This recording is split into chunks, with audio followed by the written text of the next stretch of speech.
Hello and welcome to round 2 of the Parenting Roundabout podcast. I'm Terri Morrow and I'm here with a summer rerun episode for you this week. We're starting you out with a discussion of spoiler phobia from June 2015, and then after a short commercial break, you'll be dropped into a January 2015 chat about the dwindling of parenting dramas that was inspired by the end of parenthood, and an article about that by one of our favorite writer podcasters. Enjoy these golden oldies, and I'll be back at the end to remind you of what we're watching for next week's all-new episode. You know, I feel a certain impatience with this whole notion that it is everybody else's responsibility to keep you pristine from the entertainment you wish to enjoy at a future time. I don't know when did that start to be a thing, Catherine? I don't know, because I remember when I was a kid, TV Guide sort of its sole purpose was to tell you everything that was going to happen in the episode. So you could sort of decide based on that whether you wanted to watch it or not. I remember it being extremely spoilery, and now that sort of thing would be horrifying to people. Do you feel like you need to be protected from knowing what happens in things you watch? Well, I feel like I'd like, a grace period of a few days to be able to watch something without knowing what's going on. But I think it's all about the DVR, right? I mean, now that we can save things to watch them later, people start to want that protection, that ability to hold off. But like you said, I don't think it can go on forever. That's not fair to the world. And then you want to talk about things.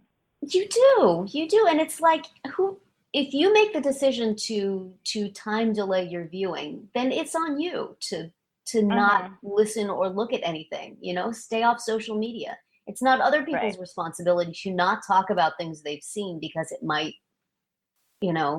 disturb you. And now it's especially now, it started being a problem with the DVR, and now with these series that are being dumped in one big piece, then it becomes much more, because if you don't have time to watch the entirety of a series in a weekend, then you're going to be worried. But then too bad. I mean, I feel like other people have the right to talk about it. It's sort of silly to not, that everybody, as a society, we have to wait until the last person saw the thing before we can talk about it. I thought it was interesting. The podcast we've mentioned here before, Try It and You'll Like It. We're talking about this also, and that a show like Orange is the New Black, the show like Orange is the New Black doesn't get as much buzz as it would, because people can't talk about it. If it were being dropped one a week, every episode of it would be talked about and analyzed the way people talk about Mad Men or the way people talked about Breaking Bad. But you can't do that. And so it sort of hurts it. And that maybe this dumping everything at once is not a good model if you're trying to build an audience for something and you're trying to build a cultural recognition for something as being important. So you may be kind of ruining the shows that you love by stopping the conversation. And it makes me think, it's like, do people not read Shakespeare now? Because, I mean, everybody kind of knows things don't work out well for Romeo and Juliet, spoiler, or for Hamlet and his family. And there are things that just we know from having read them for hundreds of years or decades. There's a general cultural knowledge of what something is about, and yet we still find value in reading it. Are we raising a bunch of kids who are going to refuse to read the great works of literature because I heard or I saw the movie? I already heard that the girl doesn't make it. That's right. So I can't watch it. I'm not interested. It's ruined for me. And yet, I mean, I can see, like, if you're reading a whodunit and somebody tells you who the culprit is, that kind of ruins. Yeah, somebody tells you whodunit, that kind of ruins it for you, and I can see that. And for somebody to aggressively come up and say, "Oh, I read that book. What do you think about this particular plot twist?" There's certainly that you haven't gotten to yet. Yes, exactly. And I know there's been novels recently where people mention that, "Oh my gosh, there's this one point in this novel, and when you get to it, you will know, and you will go, oh my God." And Gone Girl was one that people were talking about, that moment when you get there, and you will know what it is, without saying what it is. Right. I was thinking about Gone Girl as an example of something that where it is kind of uncool to destroy that experience for someone, because it really is. It's just an important part of reading the book. Is that scenario. And so, like on Pop Culture Happy Hour, they actually did a separate mini podcast on the book only for people who have read the book. or who didn't care. Or who don't care. If you didn't care about the spoiler, then that was fine. Yeah. And the other one is Downton Abbey, because they play the whole thing in Britain before they play it here. And so if you want, you can easily find out what happens. I preferred not to, but I did watch it right when it was broadcast in the U.S. Right. So. But I mean, it seems like that wouldn't be a show where, I mean, that's not a show with a lot of suspense factor, is it? Is that something that if you knew what happened, you would not enjoy it as much? Not necessarily, but it is also, we've talked about, it's like a soap opera, right? I mean, there's tons of little twists and like surprise moments. And it's just part of the drama of it, I guess, is, oh my God, I did not expect that. I did not see that coming. Maybe this is the problem, is that I am somebody who does not like to be surprised. So I will often seek out spoilers and read them to decide if I want to watch something or not, because there's certain things I'm not going to enjoy and I don't want to be surprised by them.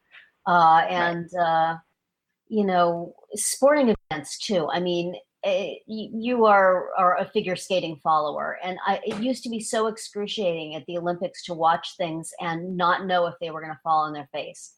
And I had trouble enjoying that. So now that you can sort of find out ahead of time if stuff is on the right time zone, whether somebody successfully completes their routine or not, I find I enjoy it much more.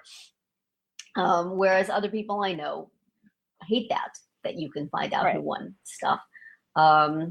There's certain movies that I'm not sure I'm going to enjoy unless I know what the entire thing is going to be. So for someone like me, spoilers are actually kind of nice, and I often will watch the episode that has spoilers. I feel I'm pretty sure I know what the twist is in Gone Girl now, because I've read enough movie reviews and book reviews, but I can still imagine reading the book. And there's also a certain pleasure to see how something gets to where these things happen and how they are executed. And maybe I enjoy the technique as much as the surprise or more. And another thing this has been an issue with is Game of Thrones, where there's the books, which sometimes spoil the TV show and sometimes significantly do not spoil the TV show because the TV show does something different. And there have had to be, comment threads where book mentions are forbidden, and comment threads that are separate for the book people and the TV people. And, at some point, I just think we're too sensitive. It gets ridiculous at some point. And I don't know. The point at which I really resent it is the point at which you were asking other people to change their behavior to enable your own.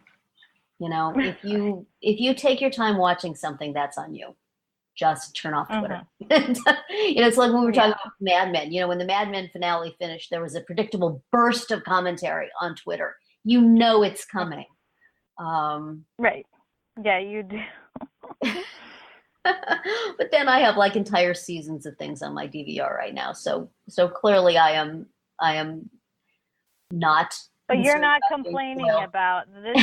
The difference is you're not complaining about. But also, I can't believe you told me that.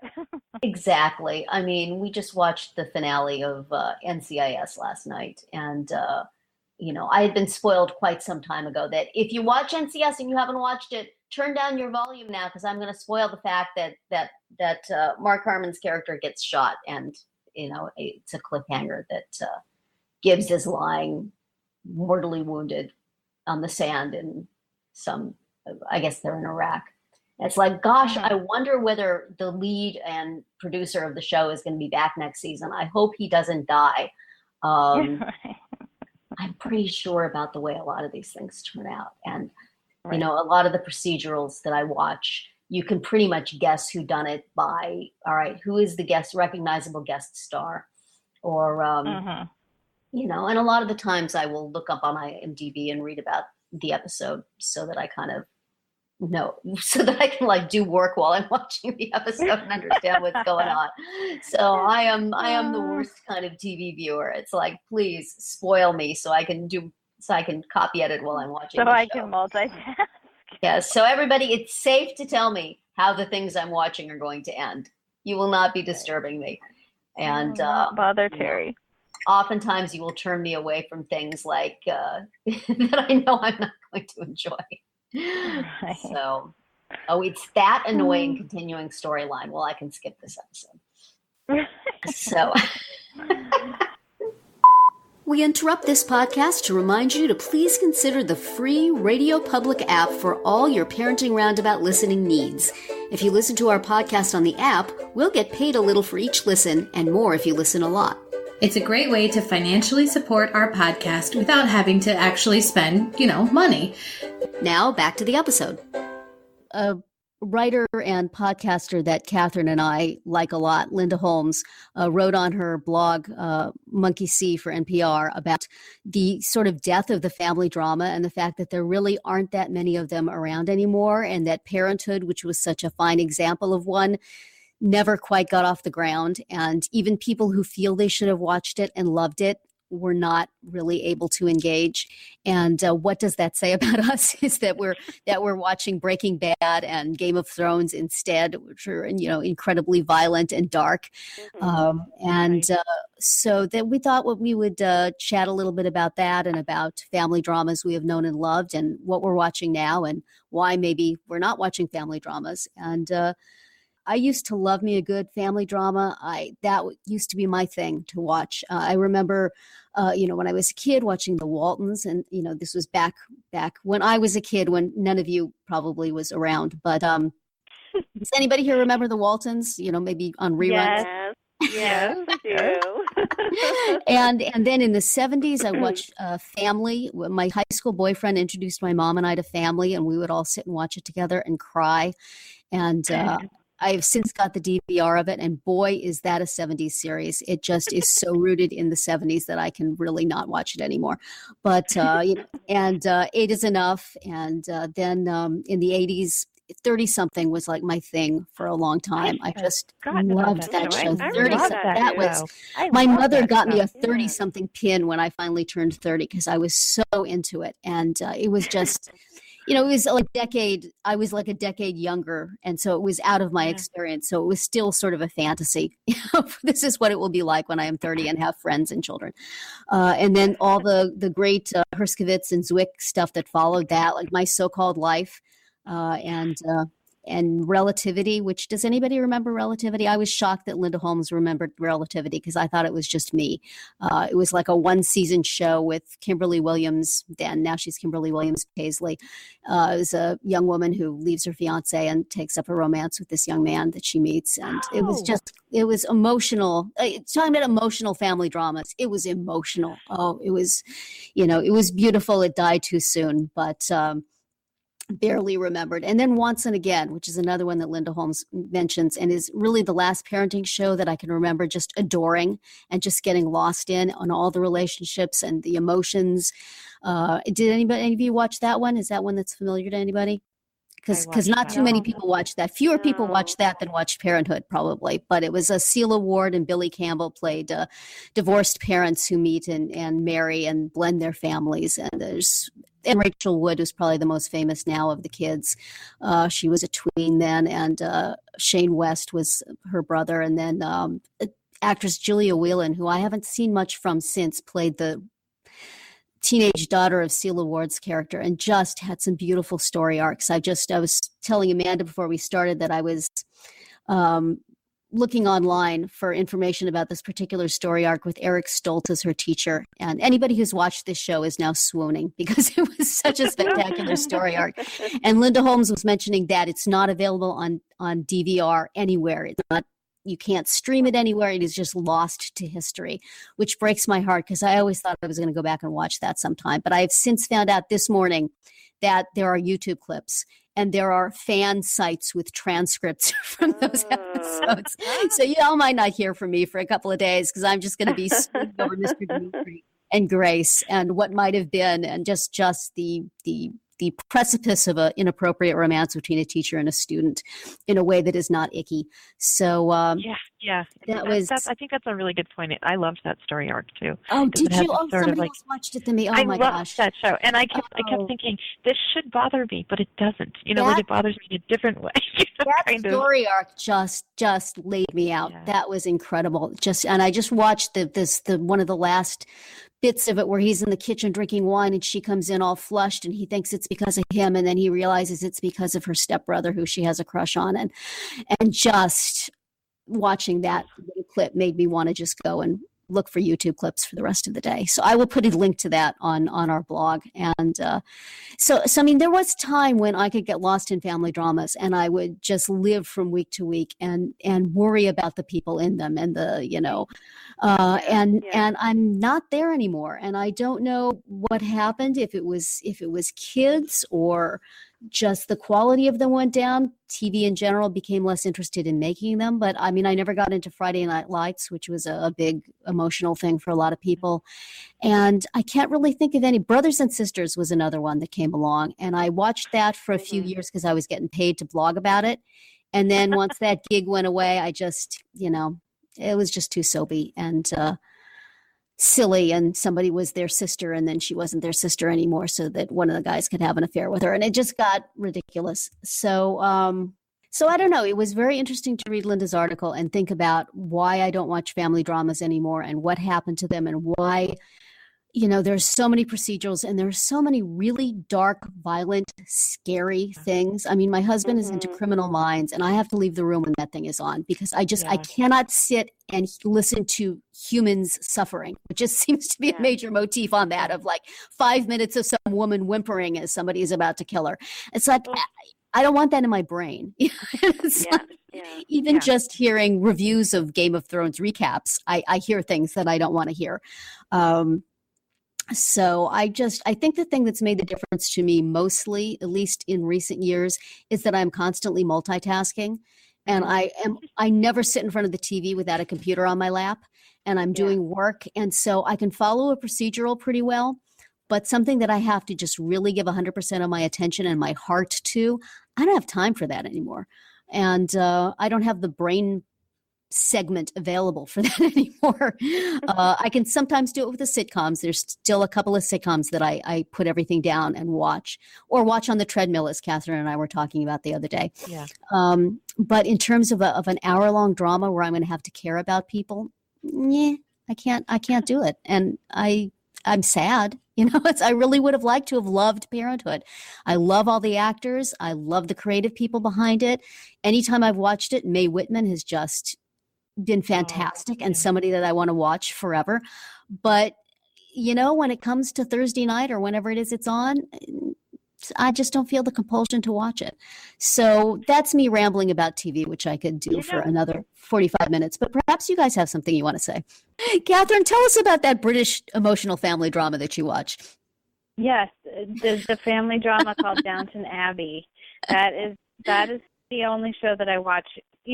Real life is just lacking in fantastic 20s couture and servant.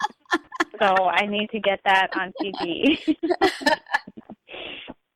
And it's really fully a soap opera, just, set in currently 1920s aristocracy. So it's a complete escape and tons of drama, and we love it. And the funny thing is that we talked about some of these darker shows, and my husband and I have tried to watch some of those dramas and these big shows that have just been really popular and everyone's talking about, House of Cards and Fargo and even Orange is the New Black, which I know is supposed to be funny most of the time, but he really did not like them. He felt they were so dark and just he really couldn't do it, so we stopped. We didn't watch any of those.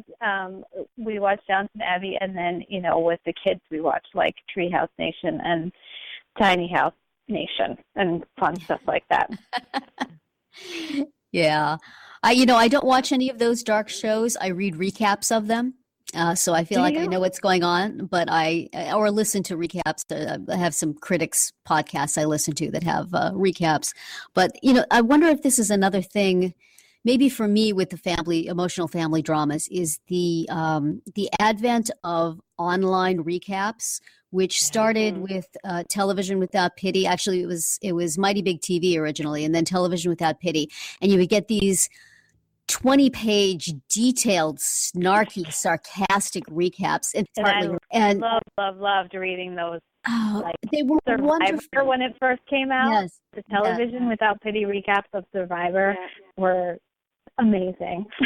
Yes, but there was a degree to which they, to some extent, ruined shows for me because they were so snarky that you really couldn't connect to the emotions of things anymore. All you could think of was, boy, they're going to tear this apart on Television Without Pity. I remember ER. I think that was a turning point for me with ER, which I used to love. But there is quite a lot to ridicule about it, especially in the later seasons. And once you get that in your head, it's really hard to just connect to it on an emotional level. So maybe we become too snarky for emotional family dramas. Maybe we watch it and we go, I'm going to blog about this, or we're thinking about what we're going to say about it on Facebook to make fun of it. All right, this is 2018 Terri here again to say that that's going to be it for our round 2 today. Please subscribe to our Parenting Roundabout podcast so you won't miss any of our episodes, including our daily speed rounds and weekly group chats. As always, you can find recaps, links, and an opportunity to comment on our website at parentingroundabout.com. For next week's new episode, we'll be watching episodes 18 and 19 of Trophy Wife, that's Couples Therapy in the Minutes, and the West Wing 5th season episode Jefferson Lives, plus the movie Coco for our challenge round.